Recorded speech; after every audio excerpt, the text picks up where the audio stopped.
Bonsoir, bienvenue sur la chaîne Carpe Diem. Donc je vais vous présenter l'oracle de la sorcière noire et des runes de Gabriel Sanchez aux éditions Vega.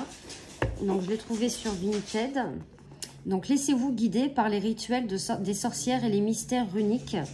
Et en fait j'avais acheté, parce que je ne sais plus sur quelle chaîne je l'avais vu. Ce que j'avais trouvé bien, c'est que sur les cartes des runes, il y avait les mots-clés dessus. Donc inspiré par le symbolisme de la nature, des arbres, des insectes et de l'univers des sorcières, cet oracle se compose de deux parties.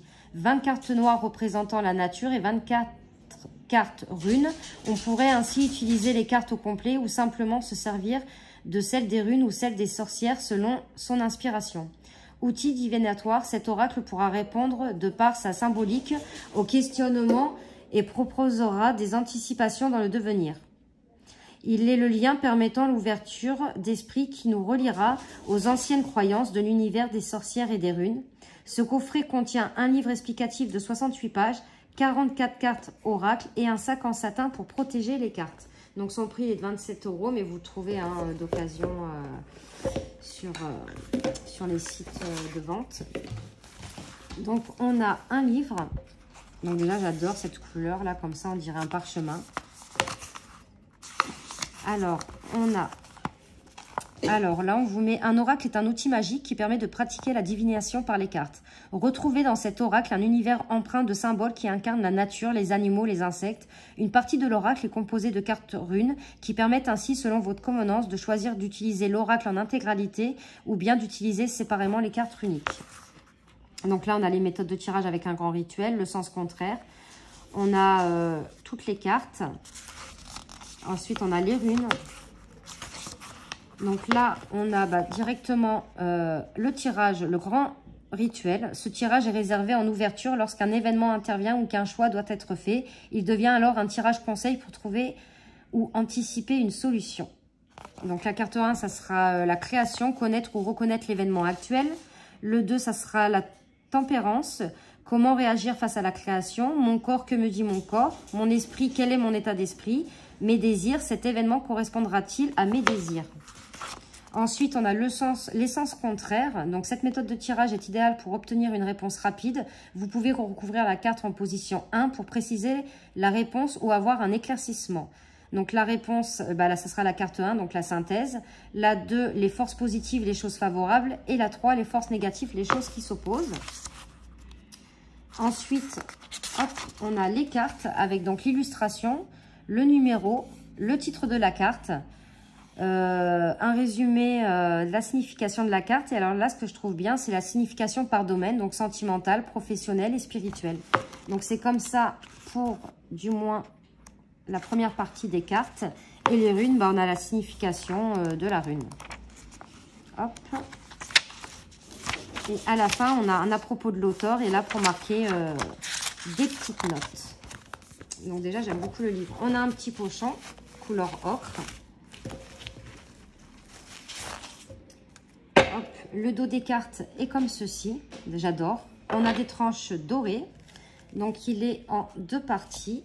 Donc on va déjà regarder la première partie. Hop. Donc, on a l'illustration au milieu de la carte, on a le numéro, le titre de la carte, une petite phrase clé et des mots-clés. Donc, la 1 avec le coquillage, timidité, isolement. La 2 avec le chat, ruse et jeu. La noyade, égoïsme, tromperie. J'aurais bien aimé que les illustrations soient plus grandes parce que j'adore ce que fait Gabriel Sanchez, c'est magnifique. Enchanteresse, séduction, pouvoir. Le miroir, visualisation, invocation. La cage, enfermement, obsession. Le passé, donc le passé, les pensées. Le départ, éloignement. Les noces, âme sœur, contrat d'âme. Sacrifice, résignation, abandon. Porte avec opportunité, réalisation. Fragile avec incertain, instable. Incarnation avec matérialisation, animation. L'absence avec l'inaction et le silence. L'attaque avec l'affrontement et le litige. La sagesse avec la raison et l'honnêteté. Le crapaud avec le remède et la potion. Le corbeau avec le futur et la projection. la vipère avec les ragots et la médisance. Et la rencontre, retrouvailles, rendez-vous. Donc ça, c'était pour la première partie de l'oracle. Donc là, on va regarder les runes parce qu'il y a les mots-clés dessus. Donc avec Féu, on a abondance et dynamisme. Bon, déjà, je m'excuse pour la prononciation des runes parce que bon, bah, je m'y connais pas du tout. Uruz avec la gestation et le soutien.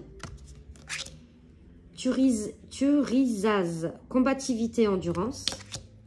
Anzuz, inspiration, communication. Raïdo, progression, chemin. Kenaz, connaissance, apprentissage. Gébo ou Gébo, je ne sais pas, harmonie et amour. Wunjo, famille, joie. Agalaz, perturbation, échec. Nodiz, acceptation et tempérance. Isa, cristallisation, obstacle. Gera, récolte, justice. Eiwaz, résurrection, transformation. Pertro, destin, découverte. Elaz, protection, défense. Sowilo, je ne sais pas si c'est un S. Succès et victoire. Tiwaz, motivation, volonté. Berkano, création, naissance. Ewaz, dualité, mouvement. Manaz, interdépendance, rapport humain. Laguz, croissance, évolution. Ingwaz, matérialisation, gestation. Otalaz, héritage bien matériel. Et Dagaz, transformation, clarification. Donc ce que je vais faire, c'est que je vais tirer une carte de chaque. Comme ça, au moins, vous aurez le message. Ah bah, il y en a une qui est tombée. Voilà, Nos, âme sœur contre Adam. Et comme ça, vous verrez la signification. Hop. Alors, elles sont un peu grandes. Bon, il y a celle-ci. Harmonie et amour. Bah, elles vont très bien ensemble, vous voyez. En fait, j'arrive pas à les mélanger comme ça. Il faudra que je les mélange comme ça. Alors, pour la carte numéro 9, les noces. Les âmes sœurs ont rendez-vous. Alors, les noces, c'est une carte relationnelle qui indique les rapports fusionnels et complémentaires. Elle nous renseigne dans les rencontres spirituelles, les unions d'âmes, annonçant les rencontres importantes à venir, les échanges qui transforment un être. Les significations par domaine, donc en sentimental, désigne les relations et les échanges qui nourrissent l'âme, mais aussi les rencontres importantes. Dans le professionnel, dans le domaine professionnel, cette carte désigne l'épanouissement, un emploi où nous faisons corps, où nous donnons beaucoup de notre personne. Et pour le spirituel, carte liée aux émotions, à l'empathie. Elle nous invite à être en recherche des relations équitables et saines. Pour la rune, donc la numéro 27, Gébo ou Gébo, je ne sais pas. Et en plus, vous avez vu, c'est celle que je ne savais pas prononcer. C'est marrant. Alors, elle signifie le don, une énergie qui circule et qui nourrit, qui insuffle. Gébo ou Gébo nous indique une profonde harmonie, une union épanouissante. Elle peut aussi désigner une période où nous rencontrerons amour, partage et échange. Donc, c'est deux cartes qui vont super bien ensemble. Donc, voilà, c'était l'oracle de la sorcière noire et des runes. J'espère que cette petite vidéo vous aura plu. N'hésitez pas à mettre des commentaires, à liker, à vous abonner, à partager. Et moi, je vous fais de gros bisous et on se retrouve pour de prochaines vidéos. Merci.